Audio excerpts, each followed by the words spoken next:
du Mali. Dans un instant, la première édition de Mali Actualité.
Merci d'écouter l'Office de radio et télévision du Mali. Il est 7h à Bamako.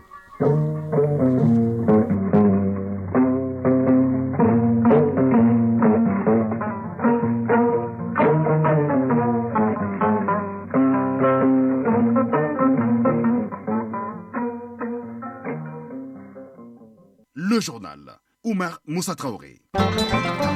Mercredi 8 novembre 2023, bonjour et bienvenue, ciel généralement nuageux sur Bamako, où le mercure ne devrait pas descendre sous la barre des 24 degrés affichés en ce moment pour une maximale de 38 degrés au cours de la journée. À la une de l'actualité de ce matin, le président de la transition, le colonel Assimi Goïta, souhaite aller très vite dans la pleine application de la constitution du 22 juillet 2023, adoptée par référendum en juin dernier. Il vient de mettre en place un comité de relecture des avant-projets portant application de la loi fondamentale. Les travaux de ce comité ont officiellement démarré hier à Koulouba. Les 24 experts doivent plancher sur près d'une vingtaine de textes venus des départements ministériels. Les matières concernées sont entre autres la loi électorale, la création de la future Cour des comptes, la Cour constitutionnelle et les légitimités traditionnelles. Le point avec notre reporter Dougoufana Traoré dès le début de cette édition.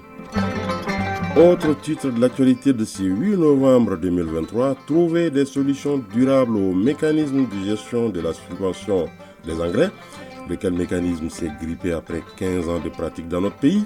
Voilà l'enjeu de la première concertation nationale sur la gestion des engrais subventionnés qui s'est ouverte hier à Bamako. Les acteurs concernés par la gouvernance des engrais subventionnés doivent réfléchir à des solutions pérennes. Et puis la chronique de l'environnement dans le rendez-vous du mercredi à Guibou Koulibaly s'intéresse aujourd'hui à la justice sociale et environnementale. Elle vise à équilibrer les préoccupations sociales et environnementales pour garantir un avenir plus durable, équitable et inclusif. Enfin en sport football, nous évoquerons la Ligue des champions féminines 3e édition avec la deuxième journée des matchs de poule qui débute aujourd'hui. De la Coupe du Monde des cadets qui démarre vendredi, les nôtres se préparent activement et de la prestigieuse Ligue européenne des champions où deux clubs ont déjà obtenu leur ticket pour les huitièmes de finale. Alidou Matina sera là pour nous parler de cette abondante actualité sportive. Voilà pour le sommaire. Pour commencer cette édition, cette nouvelle des FAMA, les FAMA, dans leur dynamique de surveillance des activités terroristes à Kidal, ont mené des frappes aériennes hier contre des cibles terroristes dans l'ex-camp de la MINUSMA à Kidal. Les vecteurs aériens des FAMA ont identifié et neutralisé plusieurs pick-up de terroristes.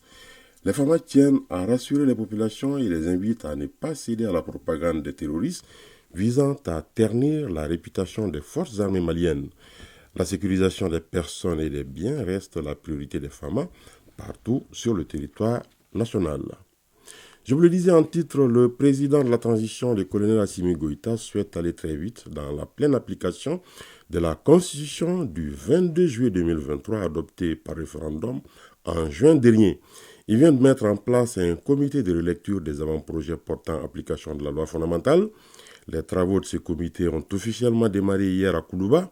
Les 24 experts, avec à leur tête le professeur Fousseni Samake, doivent plancher sur près d'une vingtaine de textes venus des départements ministériels.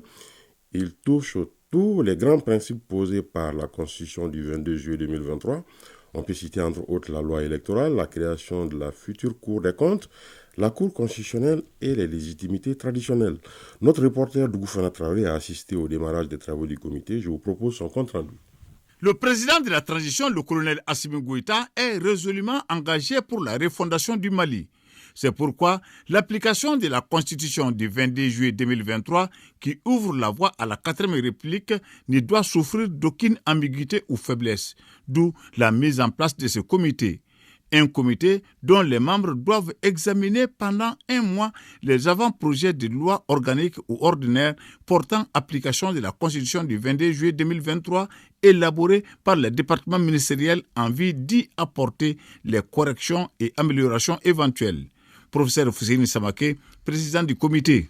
Une constitution ne suffit pas en elle-même. Il est prévu que pour la rendre applicable, de la compléter par des lois. Et ces lois peuvent être des lois dites organiques et des lois dites ordinaires. Ce sont certains textes de loi qui sont prévus dans la Constitution. Il faut absolument que ces projets de loi ordinaires ou organiques soient adoptés pour que la Constitution puisse entrer pleinement en vigueur. En avant pour la 4e République, car à l'issue des travaux, les 24 experts, dont le président du comité, le rapporteur et son adjoint, doivent fournir un rapport d'exécution de leur mission qu'ils transmettront au président de la transition. Un rapport qui sera accompagné des avant-projets amendés. Pour l'instant, les projets qui ont été parvenus sont au nombre de 18. Il y a 18 avant-projets de loi. Alors parmi ces avant-projets, vous avez la loi électorale, vous avez une nouvelle institution comme la Cour des comptes, sur la Cour constitutionnelle, qui change sur un certain nombre de légitimités traditionnelles. Et il y aura également, à long terme, les lois sur l'officialisation des langues. Ce comité de relecture des avant-projets de loi portant application de la Constitution du 22 juillet 2023 est créé par un décret présidentiel en date du 1er novembre 2023. Autre volet de l'actualité nationale ce matin, ouverture hier à l'hôtel Olympe de la première concertation nationale sur la gestion des engrais subventionnés. Le département de l'agriculture veut échanger avec l'ensemble des acteurs concernés sur la gouvernance des engrais et les voies et moyens de trouver des solutions durables au mécanisme de gestion de cette politique. Un mécanisme qui s'est grippé après 15 ans de mise en œuvre. La cérémonie d'ouverture était présidée par le ministre de l'Agriculture qui avait à ses côtés son collègue de l'élevage et de la pêche, le commissaire à la sécurité alimentaire, en présence de nombreux invités. Reportage Siaka Konate. Les représentants du département de l'agriculture, des services techniques, producteurs, fournisseurs et autres acteurs se concertent pour trouver des solutions durables au mécanisme de gestion de la subvention des engrais, analyser ses impacts sur la production et la productivité agricole. Lassine Dambélé, ministre de l'Agriculture. Ces échanges doivent nous permettre de trouver ensemble des voies et moyens pouvant aboutir à des solutions rationnelles, efficaces et efficientes à la problématique liée à la gestion de la subvention des engrais. C'est à ce prix que le secteur agricole pourra contribuer significativement à l'atteinte de la sécurité alimentaire et nutritionnelle et à la réduction de la pauvreté rurale prônée par les plus hautes autorités du pays. Maintenir la subvention et améliorer son mécanisme de gestion ou trouver d'autres alternatives, les participants devront faire le choix entre les deux propositions. Certains acteurs optent pour la réorientation des fonds alloués à la subvention à d'autres activités. Baboy Bokoum, représentant de la société Somadeco Industrie. Nous, les fournisseurs, nous pensons à la redistribution de cette subvention vers du matériel agricole, vers l'aménagement des terres, parce que en dépit de toute cette subvention, la productivité n'est pas au bout du rouleau. Donc ça ne servira à rien de continuer sur ce chemin. Il faut carrément changer de pratique. Mamadou Ba, directeur général de la société Numani SA. Je suis pour le maintien de la subvention, mais on peut utiliser les ressources qui y sont allouées pour l'équipement des producteurs et l'aménagement des terres agricoles. Plus de 100 000 hectares sont seulement aménagés, alors qu'on peut aménager 1 million d'hectares. Cette rencontre a sa raison d'être quand on sait que l'agriculture contribue à plus de 35% au produit intérieur brut. Lassine Damélé, ministre de l'Agriculture. Le secteur agricole qui tire l'économie nationale occupe environ 70% de la population active, fournit près de 20% des recettes d'exportation et contribue à hauteur de 35,7% dans la constitution du produit intérieur brut, référence faite aux statistiques de 2021. De nombreuses difficultés ont été constatées dans la mise en œuvre de la subvention, notamment les retards dans la livraison des engrais aux producteurs, les faibles pouvoirs d'achat des producteurs, les paiements tardifs des fournisseurs par l'État, l'insuffisance de la couverture des besoins en intrants. Ne dit-on pas qu'un problème connu est à moitié résolu? Nous allons rester sur le même registre, mais en prenant la direction de Gao, située à 1200 km de Bamako. Les agriculteurs de la région de Gao veulent donc contribuer à l'atteinte de l'objectif de l'autosuffisance alimentaire au Mali et à Gao en particulier. Ils viennent de mettre en place une société coopérative des agro-sylvopasteurs dénommée Gao Alfaré Konda, qui veut dire l'association des producteurs de Gao. La cérémonie de lancement des activités a eu lieu en face du périmètre irrigué Omofaro, qui signifie en songoï le champ de sorgho dans la commune rurale de Gounzourei. C'était en présence des autorités communales et des partenaires techniques et financiers de Gao. Les explications de Aliou Idrissa Maïga. Nous sommes à Bagoundje, dans la commune rurale de Gounzourei, précisément au niveau du périmètre irrigué Homafaro ou le champ de sorgho en français.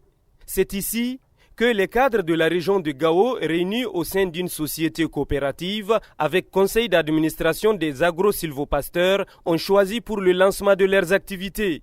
La société coopérative est dénommée Gao Alfaré Konda, qui veut dire en songoï l'association des agriculteurs de Gao. Sekou Samber Touré, président de la coopérative Gao Alfaré. L'objectif, c'est d'amener les populations à aller vers les travaux de la terre et valoriser le travail agricole. Abdul Kadri Younassa Maïga, maire de la commune rurale de Gounzourei. Nous avons la terre, nous avons l'eau, nous avons les hommes pour travailler. Donc on n'a pas raison qu'aujourd'hui l'autosuffisance alimentaire ne soit à Gao. De demander à toute la jeunesse de Gao, ceux qui sont lettrés et ceux qui ne sont pas lettrés, à aller dans la valorisation de la terre. C'est une façon d'aider les plus hautes autorités. Les services techniques apprécient l'initiative de Gao Alfaré. Youssouf Yahya, porte-parole des services techniques. Tout développement va à partir de la base. Je pense bien que c'est une prise de conscience qui va loin. Dans cette démarche, les paysans de Gao seront appuyés par les partenaires techniques et financiers. Ousmane Togola, directeur de l'agence BNDA Gao. Avoir des coopératives comme ça dans les régions du Nord pour promouvoir l'agriculture, les maraîchages, nous adhérons fortement à ça et nous sommes disponibles à les accompagner. La société coopérative Gao Alfaré entend élargir ses activités dans les jours à venir sur toute l'étendue de la région de Gao. Gao, Aliou Idrissa Maïga et Al-Hassan Ahamadou pour le RTM. En troisième région, plus de 20 millions de francs CFA, c'est la valeur du cannabis saisi par la direction régionale de l'Office central des stupéfiants de Sikasso. Une opération réalisée le 6 novembre dernier dans la ville de Sikasso. Résultat de l'opération, 400 briques de cannabis saisies et 4 personnes interpellées. De Sikasso, les précisions de Moustapha Doumbia. C'est une opération réalisée dans la nuit du 6 novembre 2023 par les éléments de la direction régionale de l'Office central des stupéfiants de Sikasso. Une opération qui a permis de mettre la main sur une quantité importante de cannabis dissimulé dans des conditions particulières dans une remorque. Lieutenant-colonel Moumin Bengali, directeur régional de l'Office central des stupéfiants de Sikasso. Sous le châssis de la remorque, une quantité importante de cannabis se chiffrant à 400 briques pour une valeur marchande de 20 500 000 francs CFA. L'interpellation a concerné 4 personnes qui sont aujourd'hui gardées dans un lieu sûr en attendant la fin des enquêtes. Ces présumés seront ensuite présentés au procureur du tribunal de grande instance de Sikasso. Les produits saisis seront purement et simplement incinérés. Lieutenant-colonel Moumine Bengali, directeur régional de l'Office central des stupéfiants de Sikasso. Tous les produits que nous saisissons ne peuvent qu'être détruits. L'Office central des stupéfiants, où qu'il soit, est doté en moyens adéquats par les autorités de la transition afin que la sécurité de la population puisse être préservée. Au bilan du premier semestre 2023 de la direction régionale de l'Office central des stupéfiants de Sikasso, on note 19 procès-verbaux établis et 30 personnes interpellées. Des quantités importantes de cannabis, des produits pharmaceutiques contrefaits, des matériels et produits en lien avec la chicha ont été également saisis. Sikasso, Moustapha Doumbia et Amadou Dolo pour l'ORTM. Un mot de l'actualité à l'étranger à présent. Les autorités du Niger ont demandé lundi au Togo de jouer les médiateurs dans leurs négociations avec la communauté internationale, notamment avec la CEDEAO, qui a pris des sanctions contre le pays. Le ministre nigérien de la Défense, le général Salifou Moudi, s'est entretenu avec le président togolais Faure Gnassingbé dans la capitale togolaise Lomé. Nous avons demandé au président de la République du Togo d'être un médiateur, de faciliter ce dialogue avec nos divers partenaires. Voilà ce qu'a déclaré le général Salifou Moudi. Bien que membre de la CEDEAO, le Togo a pris plusieurs initiatives bilatérales pour dialoguer avec le pouvoir en place à Niamey. Le chef du gouvernement portugais, le socialiste Antonio Costa, a annoncé hier avoir présenté sa démission au chef de l'État, qu'il a accepté. Cette démission est intervenue quelques heures après la mise en examen de son ministre des Infrastructures. Le chef du gouvernement est éclaboussé par une affaire de corruption liée à l'attribution des contrats énergétiques. L'affaire a conduit notamment à l'inculpation de l'un de ses ministres et de son chef de cabinet. Selon les médias portugais, M. Costa s'est entretenu avec le chef de l'État, le conservateur Marcelo Rebelo de Sousa, qui a également parlé avec le procureur de la République. 2023 continue sa course au sommet du thermomètre. Le mois d'octobre a été le plus chaud jamais enregistré dans le monde, poursuivant une succession de records mensuels entamés en juin. C'est ce qu'a affirmé aujourd'hui l'Observatoire européen Copernicus, pour qui 2023 dépasse avec une quasi-certitude le record annuel de 2016. Ces nouvelles mesures, qui se traduisent par des sécheresses synonymes de famine, des incendies dévastateurs ou des ouragans renforcés, alimentent les avertissements des scientifiques qui seront l'arrière-plan de la 28e conférence climatique des Nations Unies à Dubaï du 30 novembre au 12 décembre prochain. Le Turkménistan a annoncé lundi avoir planté près d'un demi-million d'arbres en une journée. L'objectif des autorités est de transformer cette république désertique d'Asie centrale en un jardin fleuri, malgré le manque d'eau. Tout le pays s'est mobilisé pour cette campagne de plantation d'arbres de 472 071 conifères, arbres fruitiers et feuillus ont été plantés. La page sport dans un instant.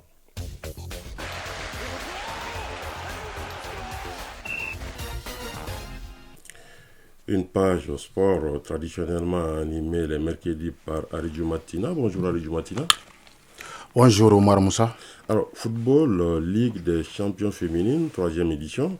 La deuxième journée des matchs de poule débute aujourd'hui. Oui, la compétition se déroule en Côte d'Ivoire. C'est mercredi dans le groupe A basé à Korgo au stade Amadou Gon Koulibaly. Les Sporting de Casablanca affrontent Mamelodi Sundowns d'Afrique du Sud. Le groupe B basé à San Pedro au stade Laurent Pokou, lui, joue sa deuxième journée demain jeudi avec les oppositions Huracan FC de la Guinée équatoriale, AS FAR du Maroc et AS Mandé du Mali. Ampem Darkwa du Ghana, l'AS Mandé, lors de son premier match, avait fait match nul de 1 but partout contre Huracan FC. Aridjouma, la Coupe du Monde des cadets démarre ce vendredi en Indonésie et nos Aiglonnais sont logés dans le groupe B.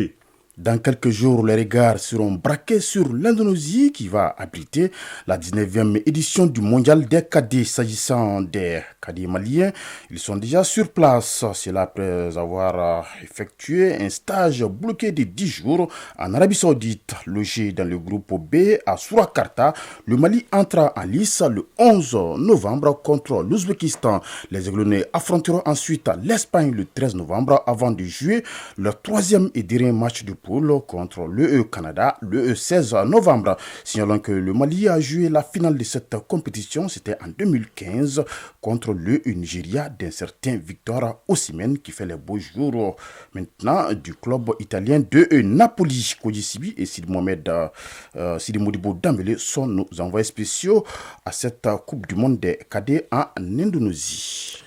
Et Aridjo Matina, pour continuer avec cette bonne nouvelle, notamment pour notre pays, CHAN 2024, la compétition sera ouverte à tous les joueurs évoluant en Afrique.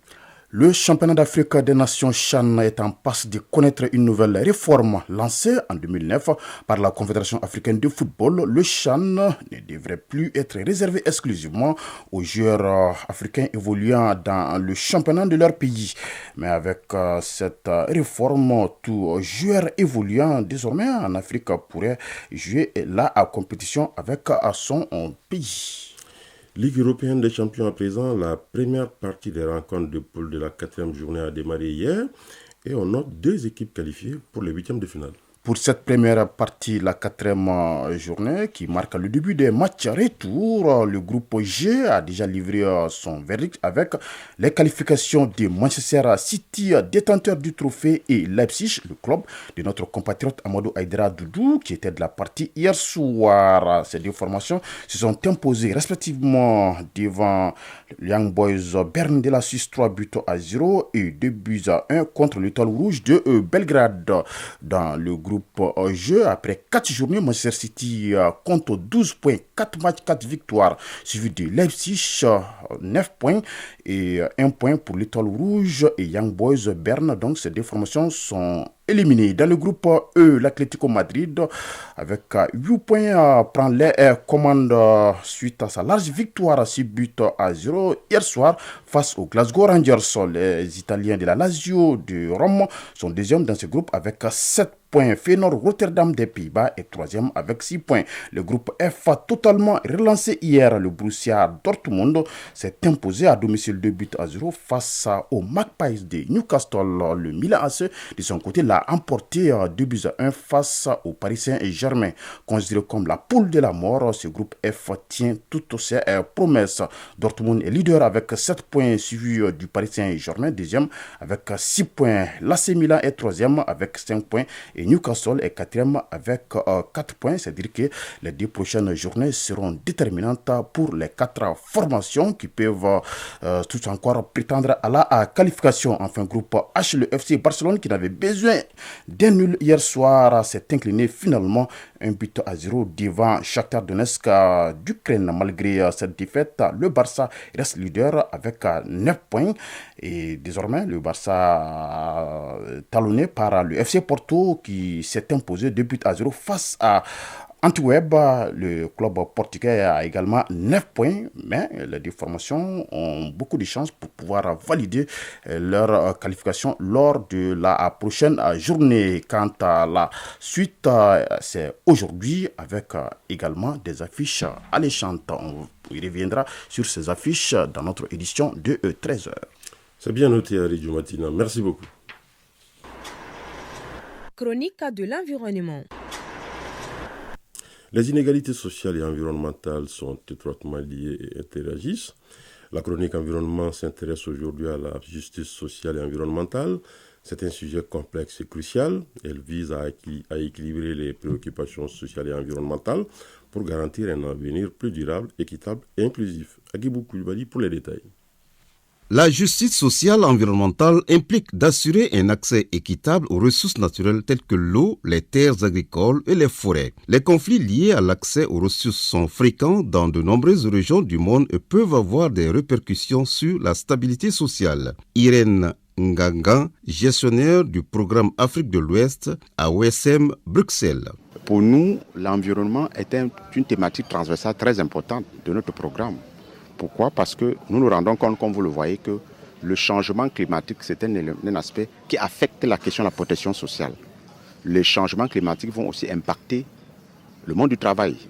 Environ 14 millions d'emplois pourraient être perdus en 2030 en Afrique. Voilà un seul exemple. Les changements climatiques constituent donc déjà un risque social pour l'accès à la protection sociale. Le changement climatique a des impacts disproportionnés sur les communautés les plus démunies, entraînant souvent des déplacements de populations dus à des phénomènes climatiques extrêmes. Des mouvements et des organisations travaillent activement à la convergence de la justice sociale et environnementale. Les mouvements sociaux ont un rôle à jouer. Pourquoi ? Parce que la question de l'environnement, avant tout, c'est une question d'inégalité. Par rapport à l'accès aux effets écosystémiques, c'est une question d'inégalité. Et inégalité sociale, inégalité environnementale vont de pair. Le deuxième aspect à tenir compte, c'est que la question de changement climatique est multidimensionnelle et multisectorielle. Elle touche plusieurs secteurs. L'agriculture, la santé, l'énergie, c'est des aspects qui sont très importants. Nous ne voulons plus utiliser l'énergie fossile. Qu'est-ce qu'on propose en alternative ? Du coup, il faut mettre en place des mécanismes parce que la question donc, de transition écologique va engendrer aussi, certes, la création de nouveaux emplois, mais aussi des pertes d'emplois. Donc il faut mettre en place des politiques qui permettent la reconversion. Le second point d'ancrage, c'est ce qu'on appelle la protection sociale adaptative. Cela veut dire que l'environnement devient comme un risque social. Vous avez un paysan dont le champ est inondé, qui n'a plus de revenus. Qu'est-ce qu'on fait de ce paysan ? Ou alors un paysan, un éleveur, dont le cheptel a été dévasté à cause des effets d'inondation, il y a la sécheresse, il n'a pas accès au pâturage. Qu'est-ce qu'on fait ? Donc le système national de protection sociale doit prévoir des mécanismes qui permettent ces points-là. La justice sociale environnementale est interdépendante. La lutte pour un environnement plus sain et durable ne peut être complète sans prendre en compte les inégalités sociales qui persistent. À 7h passées de 25 minutes à Birgo Sirakuro, c'est ferme cette édition. La coordination éditoriale a été assurée par Ousmane Dao. À la mise en onde, il y avait Mamadou Boubacar Diallo. Merci d'avoir été des nôtres. Prochain rendez-vous des infos, 13h. Vous retrouverez Tenema Moni Katame. D'ici là, je vous propose de suivre tout à l'heure la page météo avec Dieneba Doumbia, les avis et communiqués avec Doudou Tembili. Retrouvez cette édition sur www.ortm.ml et sur l'ensemble de nos plateformes digitales. La mise en ligne de la présente a été assurée par Cheikh Omar Traoré. Excellente suite de programmes sur l'ORTM.